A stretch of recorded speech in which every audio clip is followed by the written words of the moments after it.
Kişi problemlərinin artmasının səbəblərini bilirsinizmi? Kişi problemlərinin artmasının əsas səbəblərindən biri və birincisi qısır toxumlar və bundan əlavə olaraq geni dəyişmiş kənd təsərrüfat məhsulları, meyvə-tərəvəzlər və bundan əlavə olaraq mənbəyi bilinməyən bir çox qidalar kişi sonsuzluğunun, kişi problemlərinin yaranmasının əsas səbəbləridir.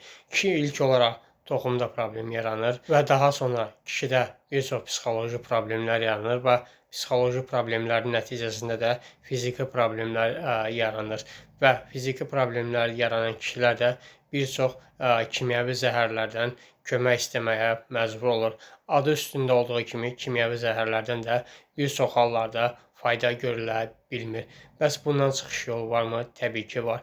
Fitoterapinin köməyi ilə ilk olaraq psixoloji problemlər düzəlməlidir, fiziki problemlər daha sonra düzəlməlidir.